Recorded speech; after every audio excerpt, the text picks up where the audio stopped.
Hola, buenas tardes a todas y todos. Vamos a comenzar la tercera clase de ética aplicada. Junto con darles la bienvenida, básicamente me gustaría hoy terminar una primera parte de esta introducción eh, que consiste en hacer un contexto de por qué la ética sería importante hoy y cuáles son las megatendencias contemporáneas que tenemos que tomar en cuenta para entender cuáles son los problemas que aborda la ética en nuestro mundo actual.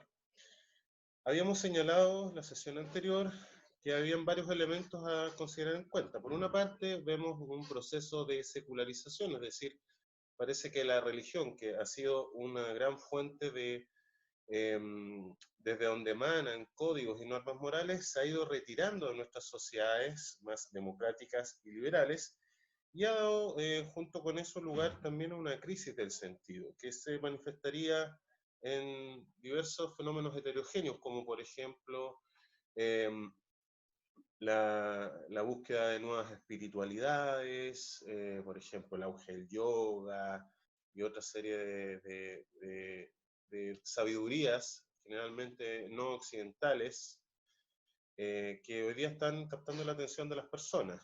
Por otra parte, también eh, habría una manera de mostrar este problema en eh, el renacimiento de ciertas actitudes más extremas en la religión, ¿no? Entonces, ese sería un primer elemento. Por otra parte, también vimos un choque que está muy ligado a este tema del individualismo de nuestra sociedad entre la ética de los deberes, es decir, la ética entendida como yo tengo responsabilidades, deberes, compromisos con otros o con un grupo, o sea, una empresa, una nación, una institución, lo que sea,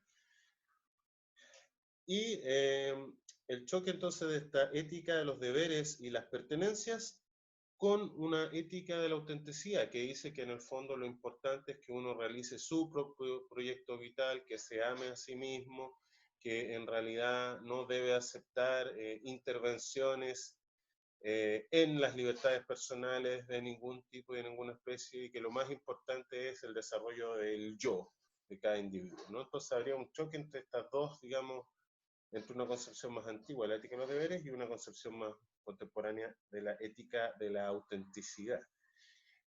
Habría también una tensión que vemos por todos lados entre un fuerte individualismo, que ya lo mencionamos, más o menos sus características, y un deseo, un anhelo de recuperar cierta comunidad, cierta solidaridad, cierta fraternidad, cierta grupalidad en nuestra vida social.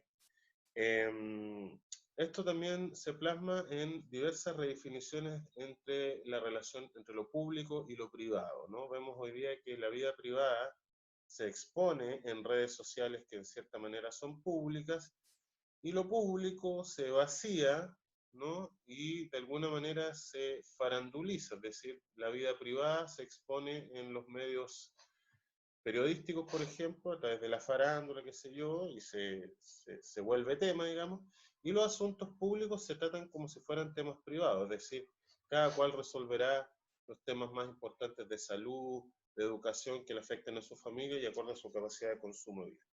Bien, vamos a seguir esto, vamos a hablar un poquito hoy día sobre las grandes tendencias en la economía y cómo de alguna manera esto refleja o se refleja en nuestra concepción de la ética. Lo primero que hay que decir entonces es que estamos nosotros experimentando ya hace un buen tiempo una transformación del régimen económico, estaríamos entrando en una etapa de un capitalismo financiero que vendría a suceder al capitalismo que surgió en la posguerra, donde el Estado tenía un fuerte papel de regulador y distribuidor de la riqueza y también de evitación de crisis, ¿no? Este nuevo capitalismo financiero en realidad lo que hace es que el capital de las finanzas, el capital de los bancos, el capital que en el fondo maneja los flujos de dinero, le va a imponer a los estados ciertas condiciones para que los estados funcionen. Es decir, las finanzas no solamente van a empezar a ser más importantes que las industrias, sino también van a empezar a ponerle ciertas reglas del juego a la política. Y por lo tanto vamos a ver en general una supeditación de lo económico a lo político, que es una cuestión bastante importante y que ya viene de harto tiempo. Otra cosa que también se traduce en un choque entre los intereses del capital y los intereses democráticos o los intereses de la soberanía nacional. Vamos a ver ahí una serie de cosas que van a aparecer sobre todo en el terreno político, pero que también van a afectar desde luego a la ética. Este capitalismo financiero obviamente hace énfasis en cómo el capital le coloca regulaciones a la política. Y aquí hay dos herramientas que se van a, o dos cuestiones que se vuelven fundamentales en nuestras sociedades. Por una parte, la deuda, ¿ya? Todos de alguna u otra manera debemos algo a alguien en el sistema financiero, y el crédito, ¿no? Que es nuestra capacidad de endeudarnos, y cómo ese crédito y esa deuda se relaciona a su vez con nuestras capacidades de consumo y nuestras capacidades de trabajo, ¿no? De empleo.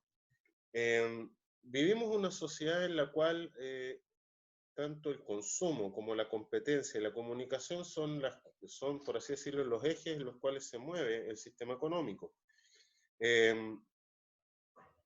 Este sistema económico, al parecer, uno podría decir que es anárquico, que no tiene ningún tipo de regulación y que los estados son bastante débiles para poder ponerle algunos controles a los mercados. Sin embargo, muchos analistas señalan que en realidad lo que estamos viendo es el emerger de una suerte de gobernanza transnacional, es decir, instituciones por encima de los estados que van imponiendo a estos estados ciertas reglas económicas, como instituciones como el Fondo Monetario Internacional, como el Banco Mundial, como la Organización Mundial de Comercio, como la OCDE, etc., ¿no? Ya son bastante conocidas para nosotros. ¿Qué establecen estas instituciones? Normas transnacionales de derechos laborales, de derechos comerciales, indican ciertas cuestiones respecto al medio ambiente, y esto tiene mucho que ver con lo que vemos hoy en día, como ciertos gobiernos y ciertos movimientos y cierto tipo de liderazgo, a veces populistas, intentan o expresan un deseo de desanexarse de esta globalización económica. Otro tema que también tenemos que tocar aquí, e indudablemente es importante, es el tema del neoliberalismo, ¿no? Es muy difícil, y hay todo un debate respecto a qué es lo que es el neoliberalismo, pero aquí basta decir que es una nueva forma de gobierno, ¿no? El neoliberalismo no es una teoría económica principalmente, y aquí sigo a Michel Foucault, pensador francés, que dice que fundamentalmente el neoliberalismo es una nueva forma de gubernamentalidad. Esto quiere decir que el neoliberalismo es una nueva forma de gobernar a la sociedad, ya no a través del Estado, que era lo clásico, sino ahora a través de los mercados, ¿no? Por último, decir que vivimos una sociedad que es digamos, una sociedad que es un capitalismo de plataformas, ¿no? Este nuevo régimen económico, y ahora lo vamos a ver, yo creo, con mucho más evidencia de cómo la economía capitalista va a depender de estas plataformas, que son estructuras digitales que permiten la interacción entre distintos actores económicos, entre los consumidores, los productores, los publicistas, etc. Estamos hablando de plataformas como Uber, como Rappi, ¿no? Cómo estas plataformas están determinando el empleo, cómo están determinando los patrones de consumo, etcétera, ¿no? Esto tiene indudablemente que ver con que hemos alcanzado un nivel de una comunicación interplanetaria, ¿no? Una comunicación, o sea, no interplanetaria, una comunicación planetaria, una comunicación mundial, ¿no? Donde la posibilidad de comunicar de muchos a muchos es una cuestión que hoy día está al alcance de la mano de casi todas las personas. Junto con, entonces, o un presupuesto para entender este nuevo régimen económico es hablar entonces de que todo esto se soporta sobre una revolución tecnológica, una revolución que afecta fundamentalmente a la forma en que nos comunicamos, pero esta revolución tecnológica guión comunicativa afecta también la forma en que pensamos y nos relacionamos, por lo tanto es una revolución también cognitiva y ética. Hace ya mucho tiempo muchos autores han ido expresando cómo la llegada de Internet,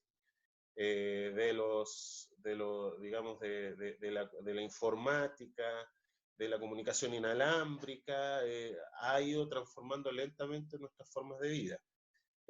Y también va modificando nuestras instituciones, las instituciones políticas, las instituciones educativas, etcétera, y va siendo crisis que ya no son crisis propiamente económicas, sino más bien crisis culturales. Hay que reinventar la forma que nos vamos a relacionar. Yo creo que hoy día estamos en un momento súper importante respecto a este proceso de transformación de largo plazo. Entonces, junto con esto surge esta interconexión global, ¿no? Va a generar una serie de tensiones de las cuales va a tener que hacerse cargo el pensamiento social, ético y político. En primer lugar, vamos a tener que ver el emerger de una cultura global, ¿ya? Es decir, una cultura donde en el fondo mis problemas pueden ser vistos y comentados por los problemas de todo el mundo, donde la comunicación fluye a lo largo del planeta sin muchos obstáculos.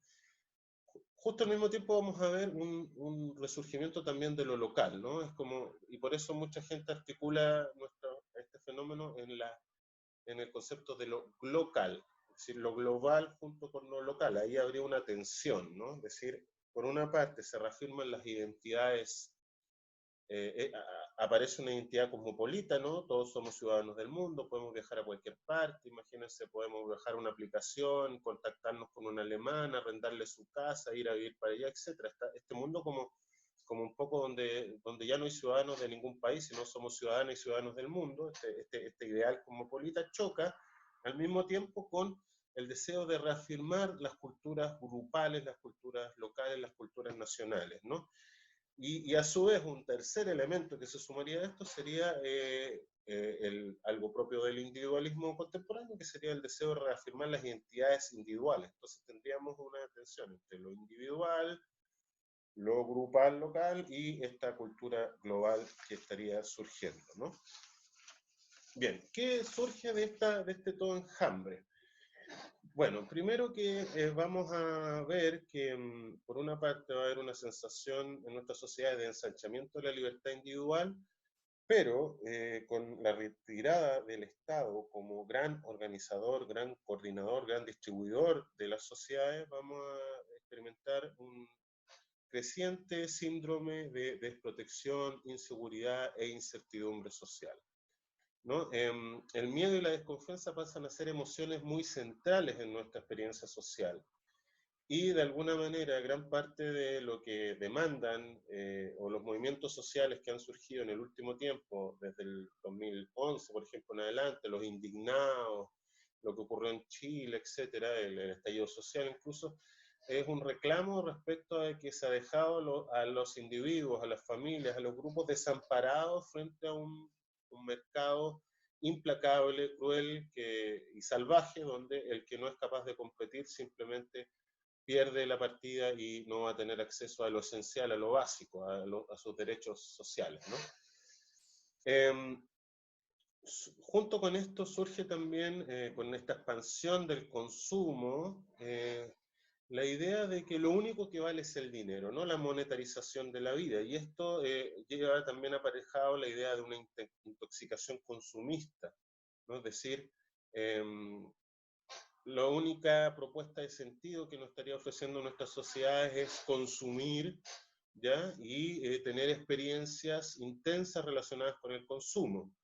Pero para poder consumir también tenemos que explotarnos desde el punto de vista laboral. Entonces parece ser como un gran sacrificio en términos de trabajar mucho, trabajar cada vez más, cada vez disponer menos tiempo para sí, para poder tener estos pequeños espacios de placer y agrado en torno al consumo, y al mismo tiempo también un fenómeno de desigualdad y exclusión súper grande que produciría en el fondo también la relativización de la dignidad y los derechos de las personas en torno a su capacidad de consumo.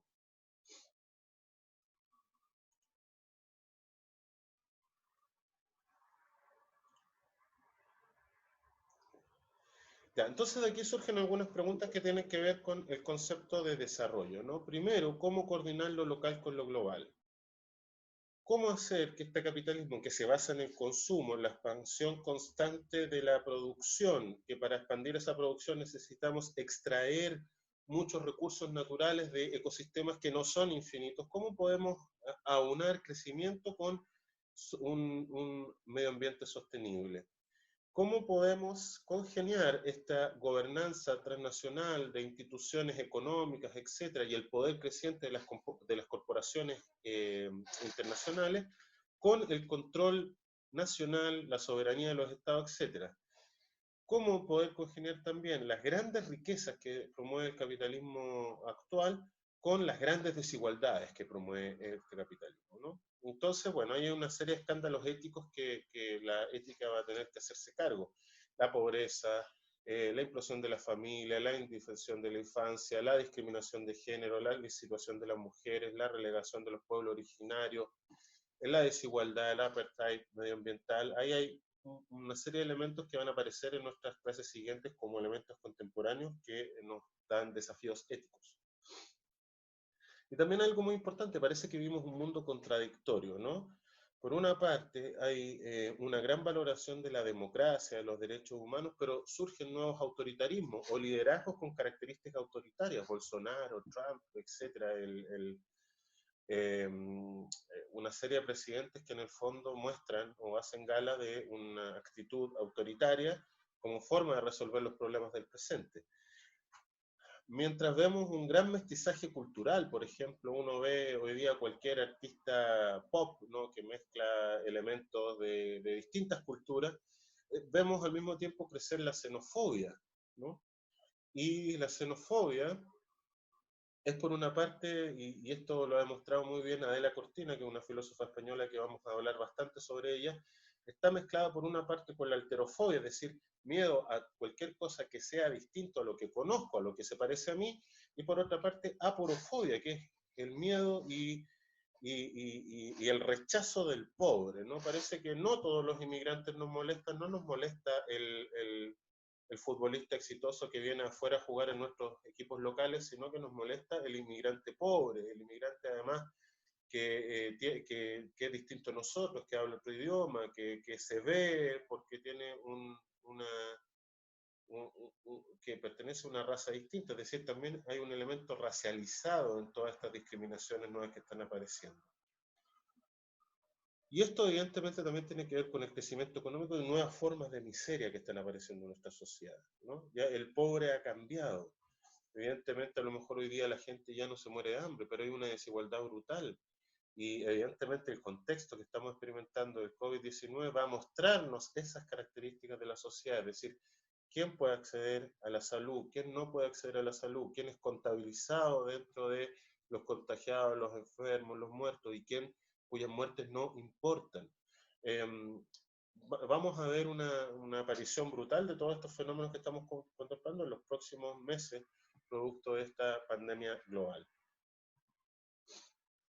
Entonces, bueno, este filósofo que sale acá, que es Martin Oppenheim, un filósofo chileno, que a veces escribe en los medios periodísticos nacionales, eh, él habla un poco de cuáles son las demandas de ética en nuestra sociedad, ¿no? Primero va a decir, todos los problemas que nosotros analizamos tienen una multidimensionalidad. Esto quiere decir que nos afectan y tienen soluciones a nivel personal, también a nivel local, a nivel regional, a nivel nacional y a nivel global. Yo les preguntaría al tiro, por ejemplo, cuando piensan en el COVID-19, ¿cómo podemos ver estos distintos niveles interactuar, ¿no? Lo personal, lo local, lo regional, lo nacional y lo global.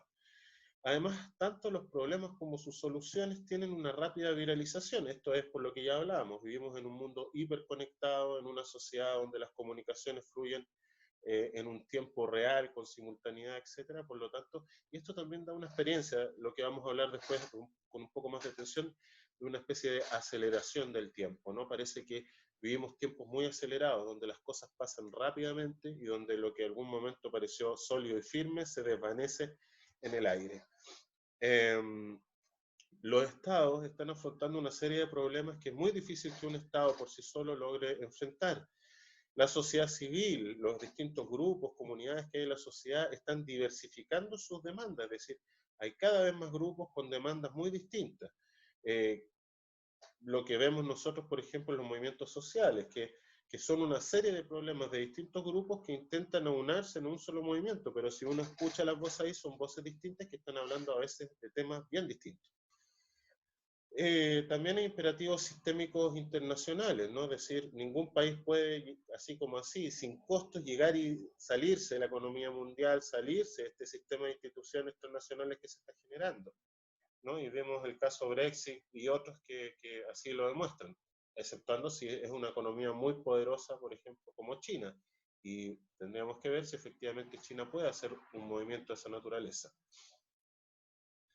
Bueno, ¿qué es lo que nos desafía entonces la ética hoy? La ética nos invita primero a vivir con lucidez. ¿Qué significa esto? Entender el mundo que estamos viviendo. Una primera cosa, si yo quiero ser un sujeto o una sujeta ética, hoy lo primero que tengo que hacer es generar un conocimiento que me permita orientarme en este mundo. Eso significa echar mano de las ciencias humanas, las ciencias sociales, las ciencias naturales para poder entender la complejidad de lo que estamos viviendo. Hacernos cargo de los problemas no significa solo comprender el mundo e interpretar el mundo, sino también hacernos cargo en distintos niveles de las cosas que están ocurriendo, nivel personal, nivel profesional, nivel familiar, nivel ciudadano, ciudadana, etcétera, ¿no? No hay que negar los problemas, no hay que cerrar los ojos, no hay que ser negacionistas en ningún sentido de la palabra, ni tampoco huir a sueños, utopías y cosas que nos distraigan de un cierto realismo que tiene que ser sano para enfrentar lo que estamos enfrentando, ¿no? Bien, con esta última diapositiva termino esta primera parte que intentó dar un contexto global a la importancia de la ética. Vamos a entrar ya en la próxima clase a hacer una bajada respecto al contexto particular que estamos viviendo hoy con el COVID-19 y también con lo que ha sido de alguna manera los temas éticos dentro del desarrollo país. Por eso hay un texto que se los voy a facilitar de Mauricio Correa que se llama Chile, la transformación ética, donde él hace un recorrido sobre cuáles han sido los temas éticos que han estado dentro de nuestra esfera de opinión pública, ¿no? Como para empezar a bajar y ver cómo esto se manifiesta también en nosotros, las chilenas y los chilenos de hoy. Bien, muchachas y muchachos, espero que estén muy bien. Con esto despido la clase de hoy y quédense en casa, ojalá no salgan y lávense mucho las manos y nos estamos viendo en la próxima entrega.